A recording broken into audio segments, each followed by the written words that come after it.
Cuando evocamos los grandes momentos de esplendor de las civilizaciones más importantes del pasado, el conocido como Siglo de Oro de Atenas se eleva sin dificultad por entre todas las demás. El legado de aquella deslumbrante Grecia clásica sigue teniendo todavía en la actualidad un valor incalculable. Si, como es bien sabido, a Grecia le debemos entre un sinfín de avances conceptos como la democracia, la ética, el teatro, las bases de nuestro pensamiento científico, así como de nuestra sensibilidad estética, es precisamente en Atenas y durante este periodo histórico cuando todas esas manifestaciones sociales y culturales alcanzaron un grado de desarrollo más notable.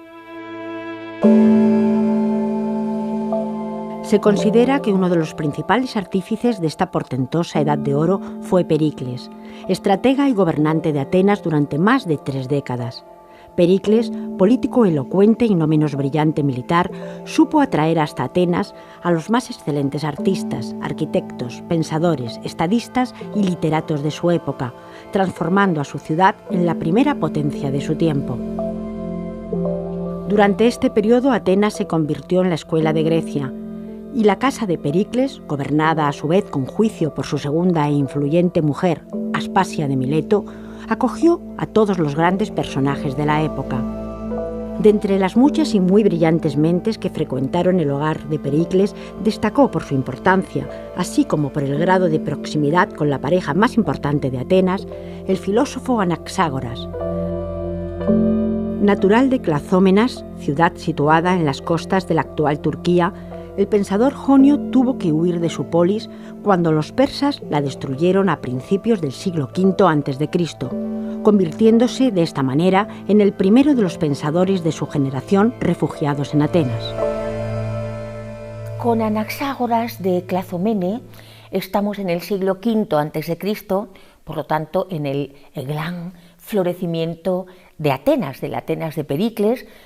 Anaxágoras es consejero político, consejero filosófico de Pericles y es conocido a partir de todos los doxógrafos como un hombre de una gran inteligencia y una fría afectividad. De hecho, le comentan en algún momento que ha muerto un hijo suyo en batalla, en algún avatar, y responde: ya sabía que lo había engendrado mortal.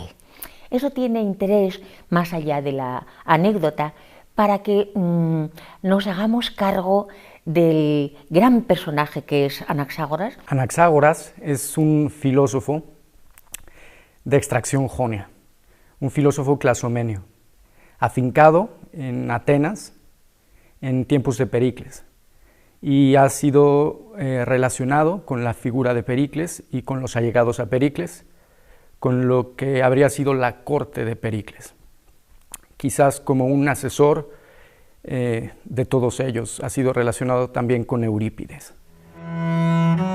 Clazomenes, la ciudad natal de Anaxágoras, fue a su vez fundada por refugiados de Mileto, polis griega igualmente situada en el Asia Menor. Este es un dato de enorme importancia a la hora de entender el legado de Anaxágoras, porque en gran medida su pensamiento será depositario de la escuela de Mileto, es decir, de los conocidos como pensadores jonios, enormemente preocupados por los fenómenos físicos. Anaxágoras es un filósofo importante porque establece un vínculo entre la tradición jonia, naturalista, quizás materialista. Claro que hay que entender que el materialismo antiguo normalmente es animista o está postulando de alguna forma una materia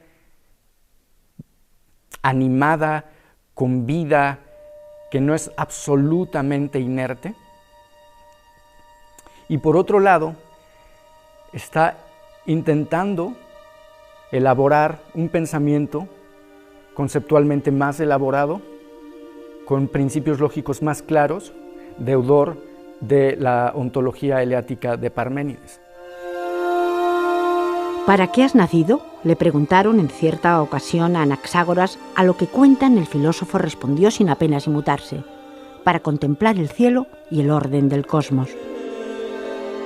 Gozó pues Anaxágoras en su tiempo de gran reputación como astrónomo, como matemático y como físico, y aunque se le atribuye la autoría de 3 obras, una sobre los escenarios y otra sobre la cuadratura del círculo, parece que solo algunos fragmentos de un tratado titulado Sobre la naturaleza han llegado hasta nuestros días. Anaxágoras va a tratar de explicar el cosmos, la realidad, en el sentido jonio más profundo, como una cosmogonía, como una cosmología. Va a dar cuenta de cómo la materia se configura en una totalidad ordenada, pero a través de toda su explicación va a seguir este principio heredado y expuesto por Parménides. La cosa no es sencilla, porque cuando uno tiene que dar cuenta de la totalidad de lo real, de toda esa diversidad, de las particularidades fenoménicas, de toda la diferencia que hay en la realidad, normalmente tiene que establecer distinciones que, al menos en el plano del discurso, parecen postular el no ser. El perro no es un árbol. Y esta postulación del no ser tiene que ser justificada, tiene que ser sostenida, defendida, y quizás una de las formas en que esto se ha logrado, de las más interesantes, de las más ricas y complejas, sea la de Anaxágoras. Partiendo de los postulados de Parménides de que por un lado de la nada nada puede originarse y de que por el otro nada que existe puede dejar de ser, Anaxágoras se embarca en la búsqueda del primer principio material de las cosas. Interesado en los procesos de nutrición, el creador de la escuela de Atenas se pregunta cómo, por ejemplo, del pan que come un niño pueden surgir huesos, pelo o sangre. Supone Anaxágoras que de alguna manera huesos, pelo y sangre debían estar presentes ya en el pan, aunque fueran en cantidades mínimas. Establece pues la existencia de 2 principios, el primero de los cuales sería la materia. Pero es una materia viva, una materia protoposible, que da lugar a todas las configuraciones posibles del universo, o puede, de acuerdo con los intérpretes, que de los múltiples mundos infinitos en número, una materia, por lo tanto, que contiene todas las posibilidades cualitativas de cualquier mezcla. A esta materia le llama muy significativamente spermata, ¿verdad? Dice lo que dice en este gran pionero de lo que es la biología genética y serialista, tal como la comprendemos incluso contemporáneamente. Las semillas en Anaxágoras es una noción complicada porque no sabemos bien a qué se refería Anaxágoras. Hay quien cree que las semillas son una especie de ser aún no desarrollado, una especie de embrión, y que fue postulado por Anaxágoras precisamente para no tener que involucrar el no ser en el desarrollo. El niño no es el adulto, sin embargo el niño y el adulto son lo mismo y eran desde un principio, porque estaban dados en un estado embrionario. Es difícil saber realmente a qué se refería Anaxágoras con semillas, porque al parecer también están relacionadas estas semillas con los tejidos, con la materia orgánica, con lo que tardíamente se llamó homeómero o homeomería, tejidos que son siempre iguales, que no importa cuántas veces se dividan, quedará siempre la misma composición. Los estudiosos coinciden en que el gran problema a la hora de entender el pensamiento de Anaxágoras es la gran variedad de interpretaciones que existen sobre su doctrina. El propio concepto de homeómero u homeomería, con el que se intenta explicar la idea de materia en Anaxágoras, es un buen ejemplo de ello, ya que es un término que se le atribuye al autor, si bien no aparece mencionado ni una sola vez en los pocos fragmentos que conservamos de su obra. Sí que aparece, sin embargo, el concepto de grémata, con el que Anaxágoras pretende explicar la pluralidad de factores de los que se compone la materia. Grémata. Esta palabra se refiere a los bienes, a las cosas, a aquello que tiene entidad. Sin embargo, lo hace de una manera peculiar. No se trata de cosas en el sentido de pragmata, de cosas realizadas. No se trata de onta, de entidades en un sentido casi sustancial. Lo que son estos grémata, al parecer son recursos que la mente sabe usar para configurar el universo entero. Supongo que la manera más correcta de referirse a ellos es recursos. Es aquello que es necesario para realizar todo lo que aparece, todo lo que vemos, este orden. Estos grémata son casi los infinitesimales que luego después descubrirán tanto Leibniz como Newton, ¿verdad? Como ha atestiguado la correspondencia entre Leibniz y Clarke al mismo tiempo en el barroco. Esto es bastante interesante. Ahora bien, hay que pensar que Anaxágoras, y así lo dice, está investigando los procesos de nutrición, los procesos de alimentación, y habida cuenta de que ya el gran Parménides, haciendo explícito el principio no genético, no genésico, cosmogónico, teogónico, no mitológico, eso es lo que entiende la filosofía por mito, sustituir por procesos narratológicos y genéticos, lo que son explicaciones topológicas, sincrónicas, sistémicas y por lo tanto discutibles en cada uno de los puntos con precisión. Si por un lado tenemos la materia, el segundo principio a través del que se explica la configuración cósmica será algo a lo que Anaxágoras llame nous, una suerte de intelecto o mente ordenadora que dota de sentido y movimiento a la materia, transformándola y al tiempo estructurándola. Al parecer esta mentalidad, este principio inteligente, predeterminó todo lo que va a suceder a partir de la base material.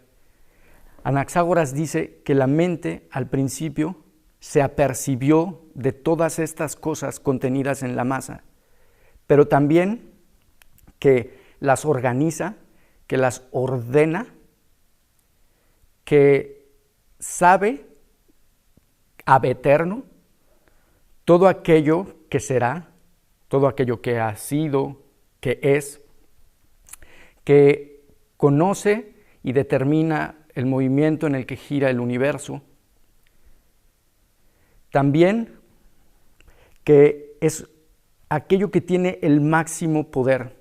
Dentro de toda esta masa, al parecer, la mente está íncita en esta misma masa. Sin embargo, ella no se diversifica, no se especifica, no se reparte. Sin embargo, está presente, lo conoce todo y sabe exactamente qué es lo que está pasando, cómo es que las cosas se están desplazando, cómo es que se están diferenciando. Pues esta mente tiene el máximo poder porque nada puede contravenir aquello que ha sido impuesto por la inteligencia. En todo hay una parte de todo, menos de nous. Pero hay algunas cosas en las que también hay nous, afirma Anaxágoras en el fragmento 11 de su Sobre la naturaleza. En el siguiente fragmento puntualizará: las cosas tienen una porción de todo, pero el nous es infinito, autónomo y no está mezclado con ninguna cosa, sino que está solo y por sí mismo. Y es que si no existiera por sí mismo, sino que existiera mezclado con alguna otra cosa, tendría una parte de todas las cosas. Caso de estar mezclado con alguna, pues en todo hay una porción de todo. Este noein nosotros lo traducimos por pensar, este nous, lo traducimos por pensar.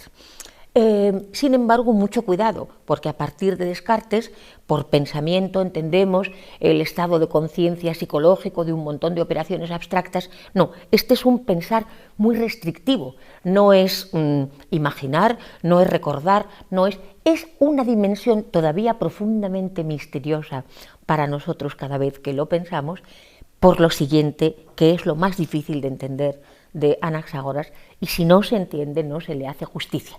Esta mente, esta inteligencia, este pensar, ¿en qué consiste? Dice Anaxágoras, solo él está separado. El término separado, joristón, significa adiaireton, significa indivisible. Es un límite indivisible, no tiene por lo tanto extensión. Es propiamente, en la traducción menos equívoca de las posibles, una inteligencia espiritual. No tiene extensión, no tiene materia. Si tuviera una mezcla material alguna, estaría mezclado con todo.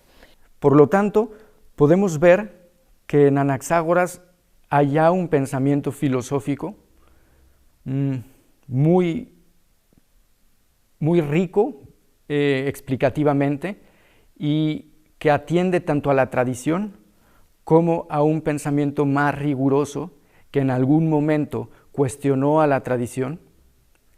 Es finalmente un pensador crucial para comprender el mundo griego de la antigüedad.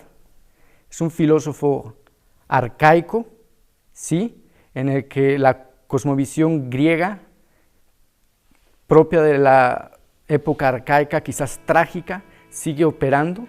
Estos límites que impone la mente son la necesidad que determina todos los movimientos, todos los fenómenos en el plano natural, pero también en el plano de la vida humana.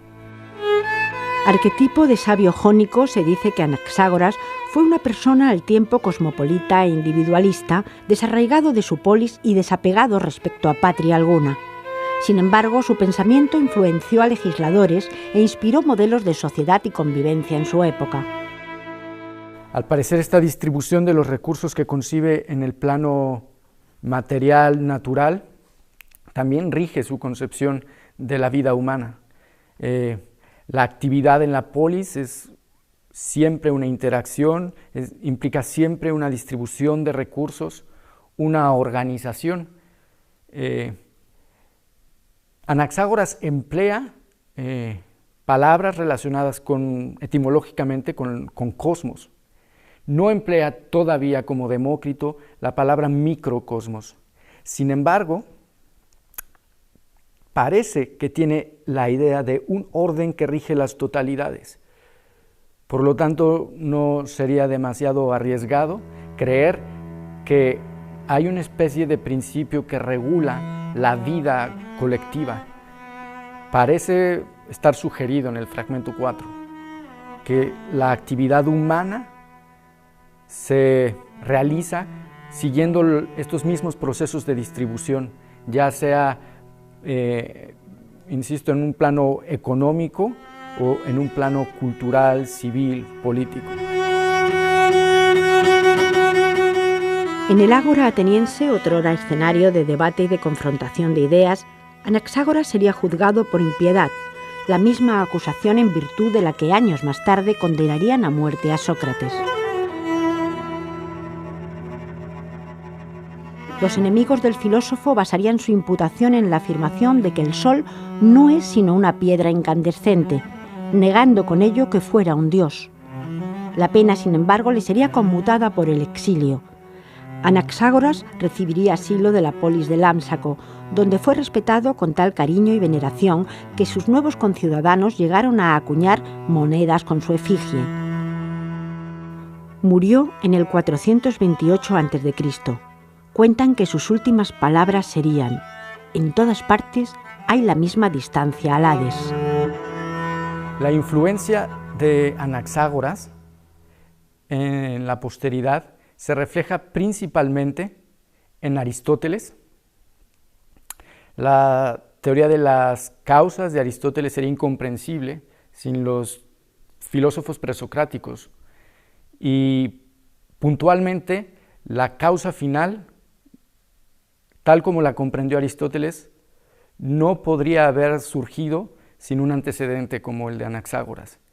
Pero ha habido filósofos, incluso en la modernidad, que han retomado el pensamiento de Anaxágoras.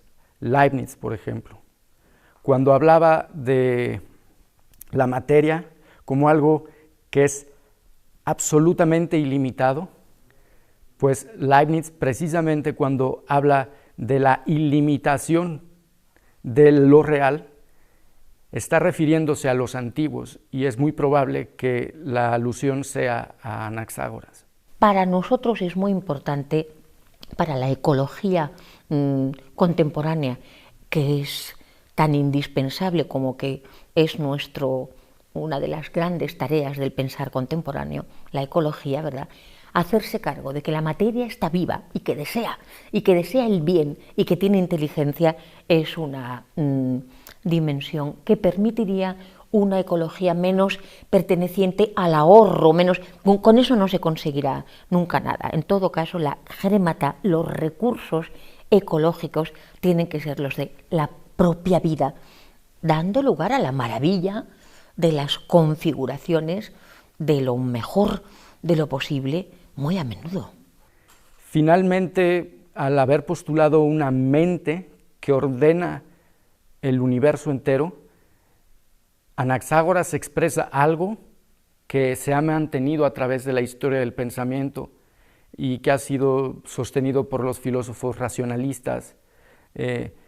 Ciertos pensadores metafísicos de naturaleza racionalista han sostenido algo así, que lo real es racional, o que todos los procesos siguen un orden y que de alguna manera el mundo está regido, si no por una mente, por una razón. Pues esa expresión ya se encuentra en la filosofía de Anaxágoras.